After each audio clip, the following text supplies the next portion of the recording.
Hello everyone, in this video I'll be ranking all the subclasses in Baldur's Gate 3 on a tier list. This is a highly requested video and I'm excited to do this. I've done many rough drafts and I think I finally got a good answer on all of these classes. So I'll be giving my thoughts. First things first, we have the College of Valor Bard, which I would say is the worst of the bards. Bard is an S tier class itself, but the College of Valor doesn't really do anything particularly useful. It does get medium armor, but that's just fair because you could add one level of the War Cleric and get heavy armor and shields, which this is what it provides.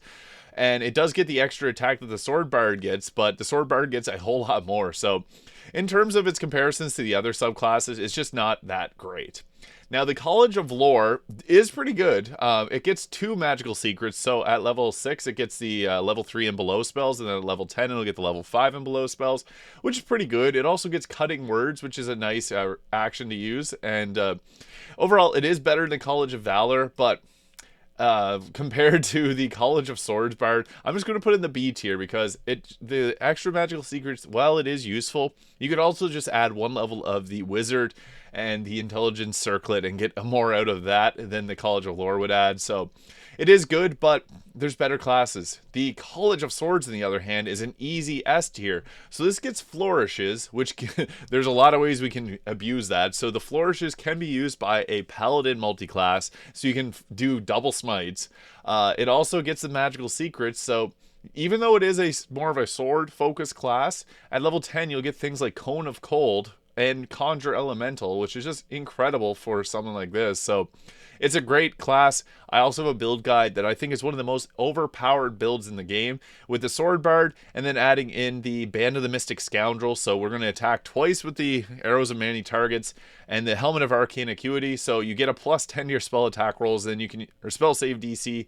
So with that, you can, with the Band of the Mystic Scoundrel, you can cast spells like Command or Confusion or Hold Person, and they're pretty much impossible to resist because with the Helmet of Arcane Acuity, it ends up getting like a 30 plus spell save DC. I think 35 is the highest that I saw, and that's just incredibly broken. So this is a very powerful class. It can solo the game because you can attack twice and then cast Command on a group of enemies, and then they can't even touch you. So very, very busted. It's miles ahead of the other classes.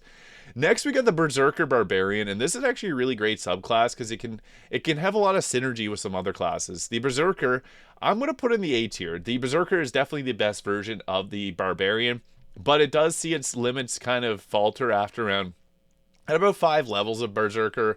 You're better off multiclassing it. A really powerful multiclass is adding in the Rogue Thief. That gives you an extra bonus action, and you can actually use that to do an enraged throw with this. The Berserker is great for throw builds, Tavern Brawler. It's just overall very powerful, and most people are going to stick with the Berserker for Warlock, which is a pretty solid choice overall. I just think that at level 12 Berserker, it's not as amazing as adding in like a multi-class, a Gloomstalker, a Fighter, adding in the Rogue Thief. All 3 of those are great options. Next, we get the Wildheart Barbarian, which is also pretty powerful. I'm going to put it in the B tier.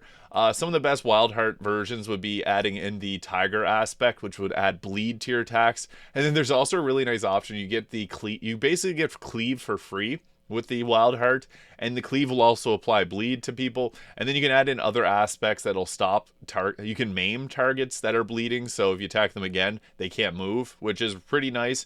The Wildheart doesn't have the damage output of the Berserker, but it's still a really fun subclass, and there's tons of ways you can go about doing this because there's different aspects of animals. I think it's really underrated as far as classes go. It's just not as strong as some of the other options here.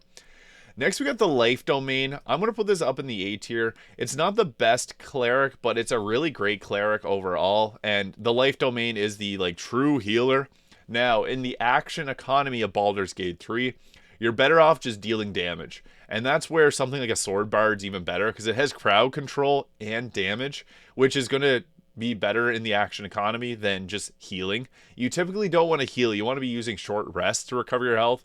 If you need heals, there's lots of classes that could add in a single level of Cleric to get the healing word to pick them up from being downed. And it's typically better to use a bonus action to heal than spending your actions just to heal back health that you're going to lose anyways in combat. It's better to apply crowd control. So I think Life Domain's really great if you really want to focus on healing, but I would recommend focusing more on Spirit Guardians and trying to get damage from other sources. Next, we got the Light Domain Cleric, which I think Light Domain's actually the best at dealing fire damage, which is kind of funny because most people would assume a wizard would be better, but the Light Domain gets a lot of benefits and boosts to their fire damage. They get the best fire damaging spells in the game. The Light Domain does get only medium armor, whereas the Light Domain gets heavy armor, so that is one thing to consider, but there's some really great medium armors in the game.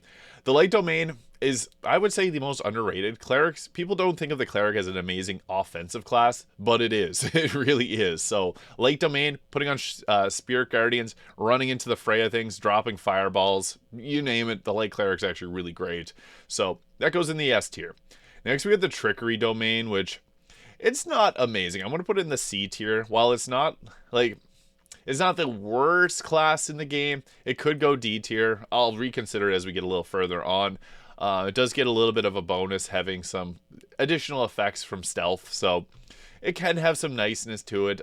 Most people add in the rogue with this class and kind of multi-class them, but it's not fantastic. There's much better clerics. The cleric itself is an S tier class, which makes the trickery not bad by extension, but there's better subclasses. Same thing with the knowledge domain. Knowledge domain is just kind of like the skill monkey kind of build, but you're almost better going with a bard or even like a College of Valor bard, which will get extra skill proficiencies, or even just like a rogue, which will get skill proficiencies as well. So knowledge domain, not the worst class in the game, but it's outdone by every other class of the cleric. And then also the nature domain. This gets heavy armor, and it's kind of like a druid, a diet druid, if you will.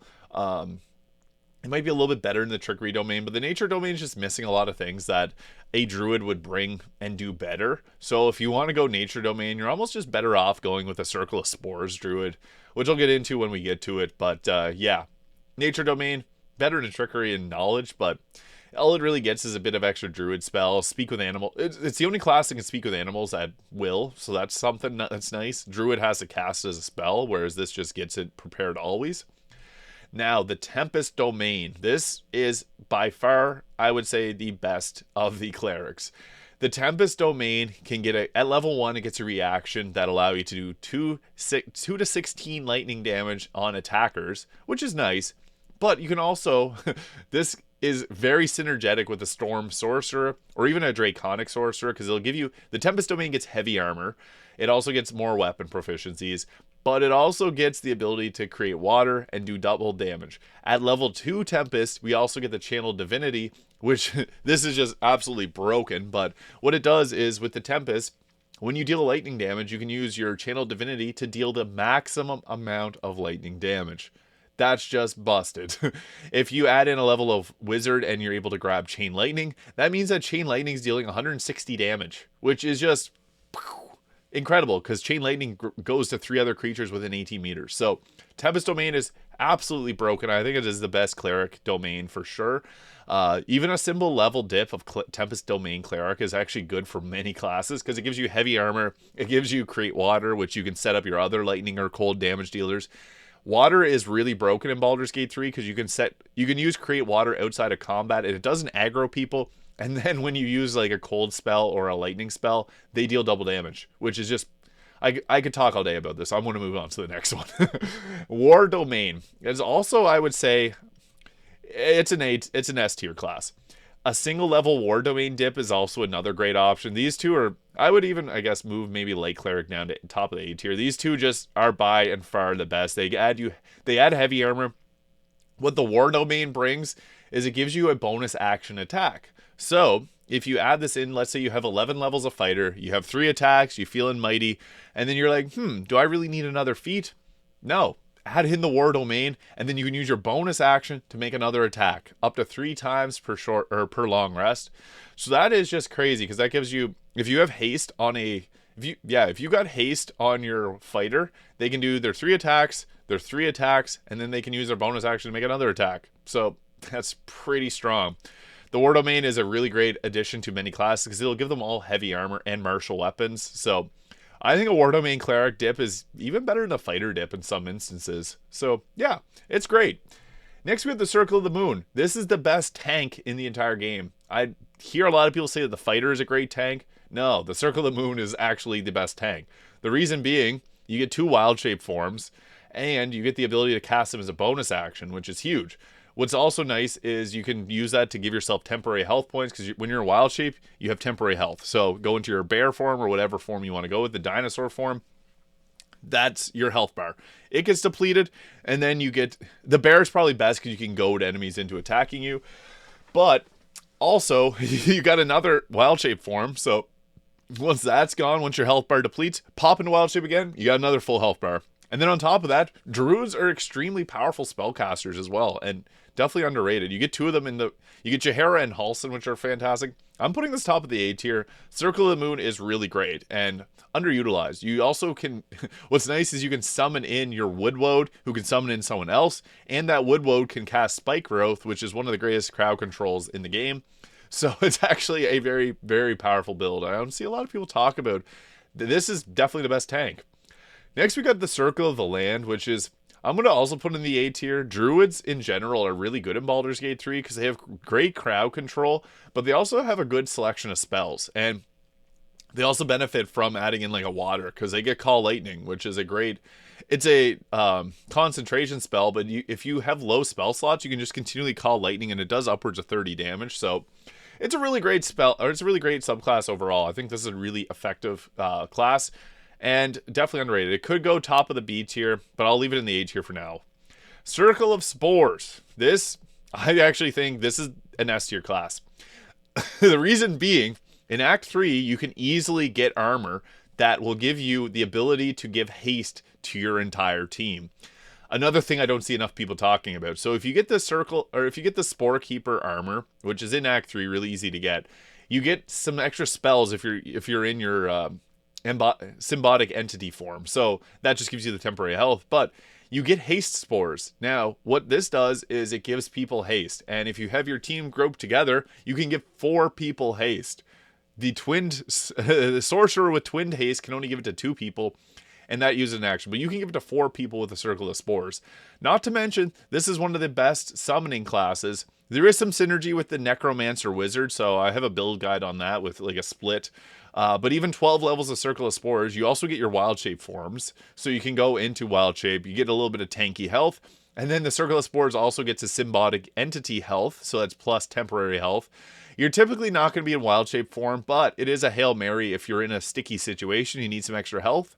The Circle of Spores can just pop into that form as well. So this is definitely the most underrated class, I would say, in the game, because the haste spores is just broken. Be able to give haste, that's 2 actions. So if a fighter has haste, it can attack 6 times, which is broken.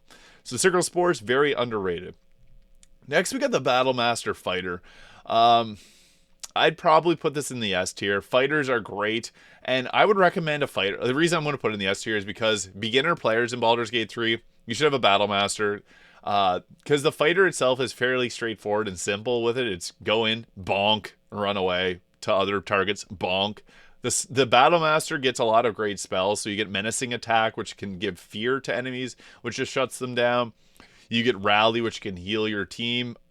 It's just a really great overall class to have, and I would say it's probably top of the A tier, but I'm going to put it in the S tier just because it does help a lot of newbies out. I will rearrange these as I go through this, but yeah, Battle Master is just extremely powerful. Next, we had Eldritch Knight, which I'm going to put in the top of the A, or I'll put it somewhere in the A tier. The Eldritch Knight is one of the best throwing builds in the game. At level 3, you get Bind Weapon, so typically if you're like a Berserker using like a throw build, you only can throw like a few weapons in the game throughout, because there's some that will return. The Eldritch Knight allows you to, like, any weapon you throw will come back to your hands, and you can throw it again, and you can throw it again. That's pretty good. The Eldritch Knight also has a lot of synergy with like a Tempest or a Sorcerer, because they can throw water bottles, set up your lightning, and a throw actually counts as an attack, not an action. So you can throw a water bottle, which is going to set up your lightning and cold damage dealers, and then attack twice. And then if you got hand crossbows, you can attack it again. Eldritch Knight's really good. Throwing is underrated in Baldur's Gate 3, but I understand some people don't like throwing builds, so yeah, even then, the Eldritch Knight's still decent because it has some crowd control. You can cast Long Strider. Extra 3 movement speed is really nice. So, yeah.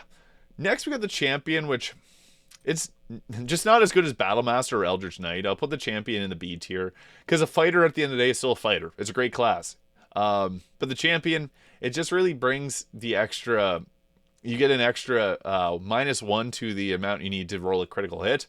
It is good. You also, I guess, get a second fighting style, which is nice. It's something not a lot of people talk about with the champion, is at level 10, you get another fighting style. So if you took the +1 to armor class with your fighting style, you could also take the archery to increase your shots. It's just not as good as Battlemaster or Eldritch Knight. Next, we got the Way of the Open Hand. This is also S tier. This is actually like incredibly broken, as it caps off at level 9, which means we can add in 3 levels of Rogue Thief, get that extra bonus action, and the Way of the Open Hand can attack with bonus actions, and it does attacks that deal crazy amounts of damage. It benefits from Tavern Brawler. The Way of the Open Hand, I had an incredible run in Baldur's Gate 3. 9 levels of this. You just go around, boop, boop, boop, boop. It's fun. It's a really fun build overall. And yeah, 9 levels of that, 3 levels of Rogue Thief. I have a build on that as well. It's incredibly powerful, and it's also fun. Like, the attack animations for the Way of the Open Hand are really great. It's a really good class overall. I think the Way of the Open Hand is definitely the best monk. Next, we got the Way of the Shadow, which I'm unfortunately going to put in the C tier. It's just not as good as some of the other classes in the game. You can kind of have some synergy with the rogue subclasses. Being able to jump around in the shadows is cool and all, but it's really situational and just outperformed by other classes. So I'm unfortunately gonna have to put that in the C tier just because there is better classes. The Way of the Shadow, I tried out all 3 of them. The Way of the 4 Elements, though, I'm gonna put in the B tier because yes, it is a weird class. You get some spells that you get an ice block spell that no other class gets, which is kind of cool, but you get things like Fireball that uses chi points. It's interesting because if your whole team is silenced, the Way of the 4 Elements doesn't get silenced. It can still cast its spells. So it's kind of cool. I might even just put it top of the C tier. Like, it's inferior to the Open Hand. The Open Hand monk is just busted with how powerful it can be. The Way of the 4 Elements does have some unique flair, so I will put it in the B tier just for that alone. It's not a spellcaster per se, but it is at the same time. You're just better off going Way of the Open Hand most times. So next we got the Oath of Devotion. All 3 paladins are great, or I guess 4th if you count the Oathbreaker. There's not that much difference between them. The biggest difference being is how you break the oath. So Oath of the Ancients is more so the healing build. Paladin was my first class in Baldur's Gate 3. I went Oath of Vengeance. I think the Oath of Vengeance is the best. As a paladin, you're a half caster. The paladin's just a great class in general because it gets heavy armor. It gets the double attacks. If we add Oath of Vengeance, 5 levels to get the extra attack, and then add in a Warlock, Pact of the Blade to get that extra attack, 3 attacks plus the spells that you get from Warlock, then it's a really good build that way. Overall, though, like, the paladin's pretty great. I'm just gonna put it like maybe like that. Oath of Vengeance being one of the best. Oathbreaker's also pretty good. It's more so focused, like, if you went full 12 levels in Oathbreaker, you'd want to have, like, a Circle of Spores or a Necromancer Wizard, because then you can just buff up your team of undead. But, yeah, the Paladin in general is a great class. It's just, it's hard to rank these. I would say probably Oath of Ancients is better than Oath of Devotion. They're all good, though. Just the Oath of Vengeance is a bit more offensive, and Smites are the big thing that make the Paladin great. So, Oath of Vengeance... actually, I think the best version of a Paladin is taking 2 levels of Oath of Vengeance, 10 levels of College of Lore Bard, because then you can Flourish attack your Smites, which hits 2 people. So it's really good. There's a lot I could say about the Paladin, but I'm going to move on to the next one. The Beastmaster. Now, the Hunter is, like, I guess the Ranger itself is just, it's okay. I played Ranger as well. That was a class that I really like the thought of. The Beastmaster gets a pretty strong buff at level 11. The downside is you have to go to 11 levels of Ranger. You're almost better off. The Gloomstalker has a much lower, it's more front-loaded with its abilities. The Beastmaster and the Hunter, they're great builds. Like, the Hunter is great for, like, the, you can use a volley of arrows attack over and over and over again, and it's actually pretty good area of effect damage.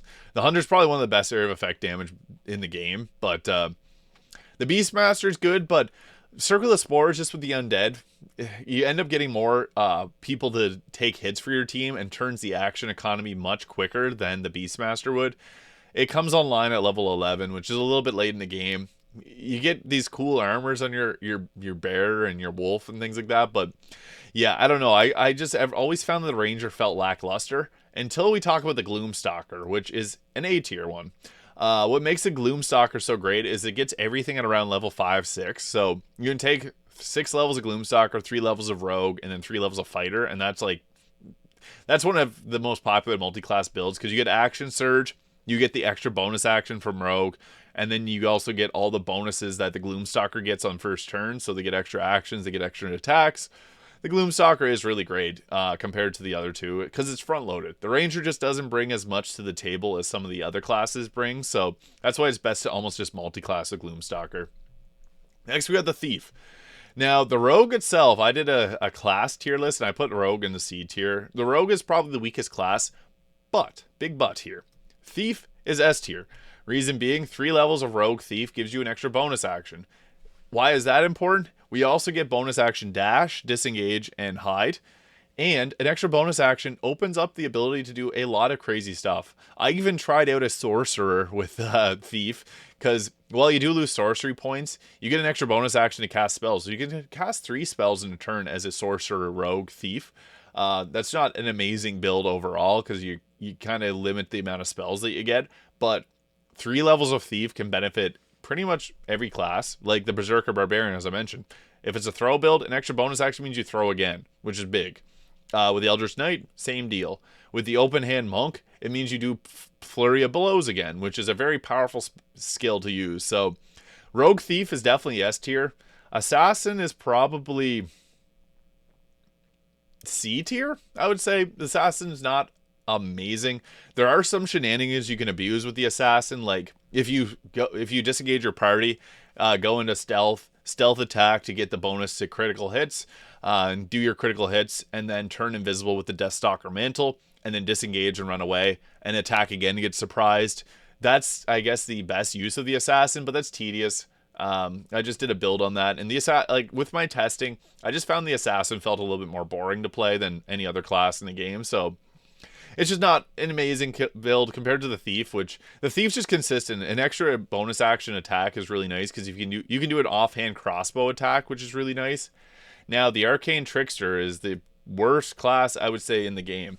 In tabletop D&D, this is one of the best rogues, but it doesn't translate at all to Baldur's Gate 3 because the mage hand that it gets is currently broken. They'll probably fix it at some point, but it just doesn't do anything special. You're almost better just adding 3 levels of Thief to some other class. If you want to cast, this one just sucks. Like, I'll be honest, the Arcane Trickster is not that great.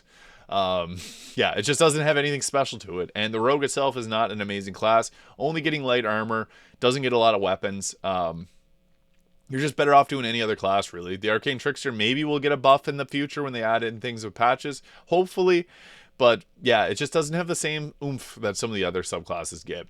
And now we're getting into some really powerful classes. Draconic Bloodline Sorcerer.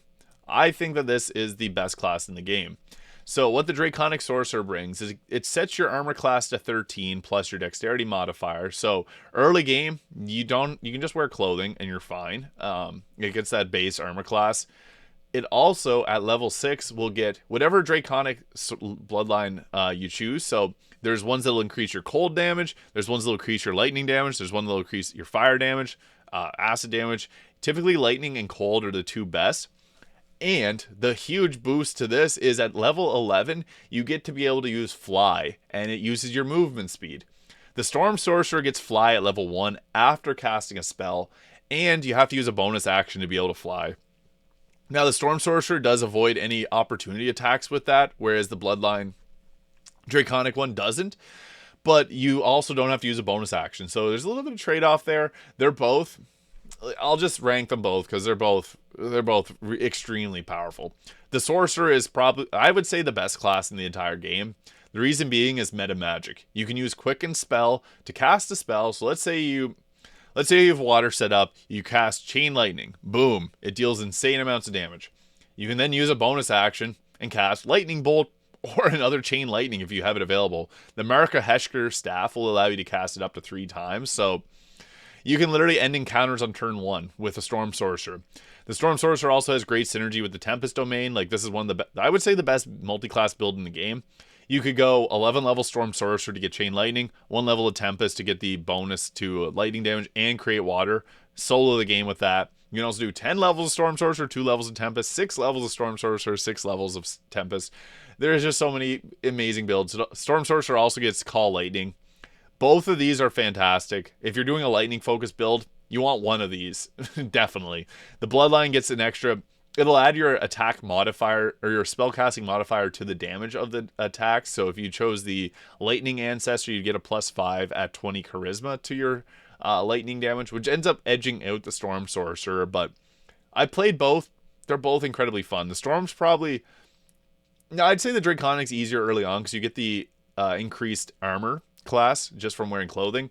But if you add in 1 level of Tempest, you get heavy armor. So yeah, they're both just incredibly powerful. I could talk about them all day.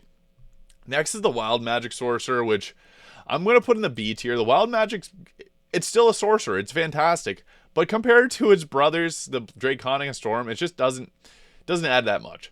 It is fun, however. If you're on a multiple playthrough, I'd recommend this because it's funny casting a spell and then your entire team turns into cats and dogs. I think that is some of the funniest stuff in the game. There's also a ring that you can get that ensures that you have wild magic surges. Now, typically the wild magic's not going to benefit you a whole lot. Sometimes it makes you swap places with people. Sometimes it drops fireballs on you. It's wild. It's also incredibly fun. And Gale has some pretty funny dialogue with them. So it's some people might say, no, that's a D tier. I don't like having unpredictability. But hey, it's a sorcerer. It still has all the benefits of a sorcerer, like the meta magics and the great spell casting and the charisma and everything. So we're going to put that in the B tier because the sorcerer is very powerful. Next, we got the Fiend, which I think is probably the best of the subclasses of Warlock. You get some pretty nice spells with the Fiend. This is the perfect subclass for Will. Warlocks are really great. My first ever build was the Vengeance Paladin, 5 levels of that with the Fiend. So you get Fireball, you get Scorch and Raise, you get 3 attacks if you choose Pact of the Blade. That doesn't work in Honor mode, just want to make a little sub note there, but very, very synergetic, extremely powerful builds. Great Old One's also pretty good. I'd probably put it top of the B tier. I just think the Fiend's a slight hair better. The Great Old One, it gives you area of effect fear on criticals. So this Great Old One actually works well with the Assassin because you can surprise them and then get the fear off. It's almost better to go with like the champion, I guess, fighter. But the Great Old One has actually a lot of synergy with a lot of classes, so it's good. The Archfey, I'm going to put it in the D tier. Probably top of the D tier because Warlocks are still pretty powerful. It's just that the Fiend and the Great Old One are so much better than the Archfey that just doesn't bring the same amount to the table. And then we got all the Wizards. And then I guess one Berserker. So the Wizard itself is great. This is going to be hard. This is the one class that I struggled with the most. I guess I'll start with the ones that I think are the most powerful. So Evocation, Necromancy, and Abjuration, I would probably say, are the strongest of the wizards. Necromancy, I'm going to put in the S tier. Now, the reason I'm putting the Necromancy school at S tier is because there's a staff, the Staff of the Cherished Necromancy. What this does is if you take out a creature with a Necromancy spell, you get Life Essence, allowing you to cast another spell from the Necromancy line for free.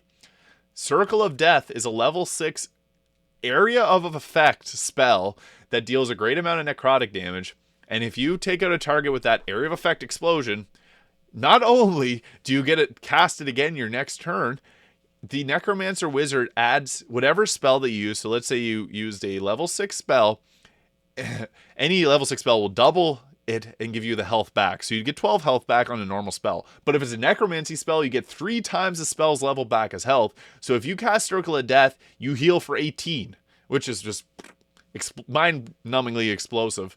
The Staff of Cherished Necromancy also gives bonuses to the Necromancer spells. So you can have a huge group of your team, because the Necromancer can summon a lot of creatures. They get an extra summon whenever they do summons. And then on top of that, the Necromancer also gets the 18 heal, and it has just the ability to continually spam Circle of Death. So it's definitely S tier, and it doesn't even require a lot of gear. Like, you can literally just go to the Philgrave Mansion's house in Act 3, grab what you need, and then your build's complete. Extremely powerful. Evocation's also, I would say, S tier, because it has the spell sculpting, so you can cast a fireball, keep your team safe. And it also adds your intelligence modifier to damage, making it pretty great at magic missile. And there's even a necklace that'll add an extra missile to your magic missile. Magic missile is also great if you have unstoppable, like Orin in Act 3. You can use magic missile upcast to remove all of her unstoppable, and then have your paladin come in with a critical smite. And I was able to one-shot Orin using that technique. So, Evocation Wizard, great. Abjuration is also really good. It's one of the best tanks in the game too, which is surprising for a wizard, but it gets Arcane Ward, which will reduce the amount of damage that you take, and you can do some shenanigans by adding in like Sorcerer and getting Armor of Agathis to increase your overall temporary health and your deal cold damage to people. It is a bit more complex. I'm going to put it in the A tier because it is extremely powerful for defense. And it's just, I think the Necromancy and Evocation are a little bit better. Necromancy being my favorite, it's just extremely broken with the Staff of Cherished Necromancy. Now, the Conjuration School, I just seen this past 30 minutes. Wow. The Conjuration School, I'll put in the B tier. Divination, also, like Wizards in general are good. Enchantment, I'll probably put S tier. Illusion and Transmutation. It's hard, just because it's hard to compare these to other classes, because the wizard has a great amount of spells that it can cast, and that's great because it's very versatile in combat. It's just the sorcerer is so much better at spell casting because it can cast 2 spells per turn, and it can do shenanigans like twinned haste, which is just broken. So Necromancy and Evocation are great. All wizards are good. Like, it's not a bad class. It's just I'm trying to compare these to the other classes alongside comparing them to themselves, so I had to weight it a certain way. Finally, we got the Wild Magic Barbarian. So the Wild Magic Sorcerer is much better. The Wild Magic Barbarian, I'm just going to put in the D tier. It's not the worst class in the game. It just doesn't bring anything to the table that the other classes bring. The Berserker being the best because you can go into Frenzy instead of just normal Rage. And it's too unpredictable. The Barbarian itself is like, it's a good class, but the Berserker is really what makes it amazing. Wild Magic, adding in the, if it was like already a very powerful class, adding in the Wild Surges would be cool, but it just feels like it's a lost class. I wish there was a buff to it because I've used this on one of my builds and it was actually really fun, but it just wasn't outputting the damage that I wanted it to output. So yeah, that is my tier list of all the subclasses in Baldur's Gate 3. I think this is pretty definitive. It's got everything on here, and all the classes are strong in Baldur's Gate 3. You can beat the game with 4 arcane tricksters if you wanted to. You'd have to get pretty crafty, but honestly, if you want to make the game as easy as possible, take 4 Storm Sorcerers or 2 Draconic, 2 Storm Sorcerers mixed with Tempest for heavy armor, and then lightning spells. Good game. Everyone's dead because they can use cold magic for double damage or lightning magic. They're definitely the strongest. College of Sword is the greatest crowd controller because it can attack twice and then cast spells with a 30+ spell save DC, so no one's resisting that, not even Raphael. Tempest and War Domain are great single level additions, and even on their own, fantastic classes. The Tempest Domain's fantastic. Circle of Spores and Necromancer are some of the greatest Necromancers in the game. Even together, they're perfect. Battlemaster being the best fighter. Open Hand Monk being fantastic as well for dealing a lot of damage. Oath of Vengeance, very synergetic with the Bard. Very synergetic with the Warlock. Even the Sorcerer Paladin's fantastic. Thief, greatest 3-level dip with an extra bonus action. And then the Wizards. So there it is. That is my tier list of all the subclasses in Baldur's Gate 3. Please let me know your thoughts in the comments below, because I really appreciate having any type of dialogue around these. I have a whole lot of fun with this game, and I love it. This was a requested video, so I finally got around to it. It went through many rough drafts, and here it is, the final version. Thank you so much for watching, and if you found this video fun or useful, please hit the subscribe button below. It really means a lot to me, and thank you so much for watching.